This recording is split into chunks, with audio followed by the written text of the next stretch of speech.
चर्चाई में उकेर रही है।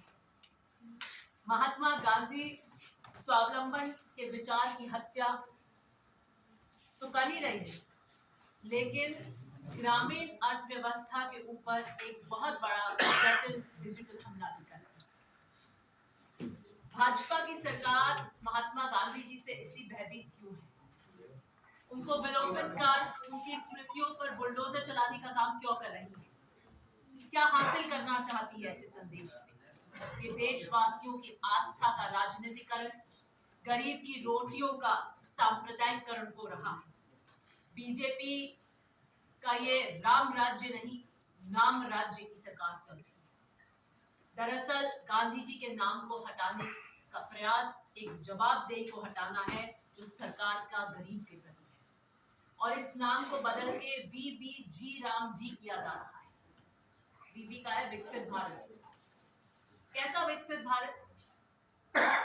वो विकसित भारत जहाँ पे गांव की हालत बदहाल है, वो विकसित भारत जहाँ किसान की हालत दयनीय है, जहाँ किसान अपनी आय दुगनी और एमएसपी के लिए रोज आंदोलन करता है, जिसको आपने वादा किया था। युवा जो बेरोजगार है, जो अपनी डिग्रियां हाथ में लिए हुए रोजगार को तरस रहा है। रुपया फिसल पट्टी से इतनी जोरों से फिसल रहा है कि आईसीयू में भर्ती हो गया है। चाइना हमें आंख दिखाता है, पाकिस्तान यूएस में जाके लंच करता है, और हम विकसित भारत के नाम पर गांधी का नाम हटाकर विकसित भारत की कल्पना का एक नया आईना दिखाना चाहते हैं। कभी हम कहते हैं अच्छे दिन, तो मैं पूछना चाहती हूँ किसके अच्छे दिन आए? अडानी के अच्छे दिन जरूर आए। आज ₹1 $90 के करीब है, और ₹1 में लाखों करोड़ों का जंगल अडानी के नाम कर दिया जाता है। अमृतकाल का भी नाम देते हैं। मुझे लगता है ये अमृतकाल नहीं, बेरोजगारी काल है, ये महंगाई काल है। महात्मा गांधी का नाम इस कानून से ग्राम स्वराज और अंतिम जन के उत्थान को प्रतिबिंबित कर रहा था, और ये नाम हटाना एक वैचारिक प्रतिशोध का उदाहरण है। महात्मा गांधी ने कहा था, जब भी अगर आप कोई फैसला लें तो लाइन में खड़े हुए अंतिम व्यक्ति को याद करके उसका चेहरा याद करना। नरेगा उसी अंतिम व्यक्ति का चेहरा है, उस श्रमिक, उस मजदूर का चेहरा। इतिहास गवाह है कि गांधी को एक बार शारीरिक रूप से उसकी हत्या करी गई। भाजपा उन्हें अब दूसरी बार मार रही है, उनके विचारों की, उनकी पहचान की हत्या करने की कोशिश कर रही है। नाम बदलने से, सूर्य का अगर आप नाम बदल दें तो रोशनी का चरित्र नहीं बदल सकता। मनरेगा क्या है?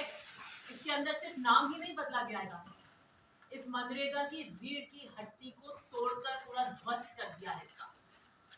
मनरेगा जो पहले राइट टू जॉब का अधिकार था श्रमिकों का, उसमें एक तो ये लेकर आए हैं 125 दिन के, हम 100 से 125 दिन करेंगे, हम ज्यादा दिन कर रहे हैं। मैं 125 दिन की पोल खोलना चाहती हूँ। ये 125 दिन का जो प्रलोभन दे रहे हैं, ये बेसिकली 60 दिन का अंधकाल इसके पीछे छुपा हुआ है। जेठ की दोपहरी में जब मजदूर के गले की प्यास, सूखी प्यास होगी, उसका चूल्हा जब ठंडा होगा, उसके पास अब कोई आजीविका का साधन नहीं होगा, क्योंकि हम सीजनल ब्रेक के नाम पर उसको ब्रेक दे देंगे। मनरेगा ये कहता था जब जिसको जहां काम चाहिए उसको काम दिया जाए, और फिर मजदूर क्या करेगा? वो कोशिश करेगा कि धन्ना सेठों की फैक्ट्रियों के अंदर सस्ता गुलाम, चीप लेबर की तरह काम करने में मजबूर होगा। उसकी स्वावलंबन की हम हत्या कर रहे हैं, जो अपने गांव, अपनी जगह बिना पलायन करे, उसको अपने बच्चों के पालन पोषण के लिए जो अधिकार मिल रहा था वो हम उससे छीनने का काम कर रहे हैं। और भाजपा जो 125 दिन का बात कर रही है, पिछले 10 सालों के अंदर अगर आप आंकड़े उठाकर देख लें तो औसत रूप से एक परिवार को 25 दिन से ऊपर उपलब्ध नहीं कराया उन्होंने रोजगार। तो 125 दिन का जो राजनीतिक कवर है, ये 60 दिनों की तालाबंदी की साजिश इसके पीछे छुपी है। ये मजदूर को सशक्त नहीं, लाचार करने के लिए लेकर आए। ये जो नो वर्क विंडो है, सीजनल स्कीम, मजदूर काम मांगेगा, प्रशासनल सीजनल पीक ब्रेक के नाम पर उनको मना कर देगा, और ये एक संवैधानिक हमला है और एक क्रांतिकारी कानून जो आया था, जो 2 दशकों से ग्रामीण आर्थिक व्यवस्था की रीढ़ की हड्डी था, उसके ऊपर एक प्रहार है, एक संवेदनहीन योजना है। और ये जो पीक सीजन ब्रेक है, मुझे लगता है सबसे शोषित करने वाला हिस्सा इस नए कानून का है, क्योंकि आप स्वामी धन्ना सेठों इनके यहाँ पर आपको काम करने पे मजबूर होना पड़ेगा। दूसरा प्रहार जो ये करता है, ये संघीय ढांचे की बलि चढ़ा है। कोऑपरेटिव फेडरलिज्म की मोदी जी अपने भाषणों में बहुत बात करते हैं, ये सीधा सीधा उसके ऊपर प्रहार करता है। इस योजना की सबसे खूबसूरत बात यह थी कि ये ओपन एंडेड स्कीम थी, यानी जितना काम उतना पैसा। अब ये लेकर आए हैं नॉर्मल एलोकेशन, एक नया फॉर्मूला जहां पर बजट के ऊपर की एक लक्ष्मण रेखा आपके ऊपर लगा दी है। पहले ये जितना भी मजदूरी का पैसा था 90% वो सेंटर की सरकार देती थी। आपका जो नीचे कच्चा काम होता था उसके माल का वगैरह पैसा था, उस अनुपात में राज्य की सरकार। अब इसको ये 60-40 के रेशियो के अंदर नया अमली जामा पहनाकर लेकर आए। मैं कहती हूँ जो 40% वित्तीय भार डालने का काम किया है, ये आर्थिक सर्जिकल स्ट्राइक करने का काम कर रही है केंद्र की सरकार। केंद्र अपनी सरकार से जिम्मेदारी हटाकर भागकर राज्यों को कंगाल करने का काम कर रही है। ये जो सरकारी संघवाद के ऊपर इन्होंने हमला किया है, ये राज्यों की तिजोरियों को खाली कर देगा।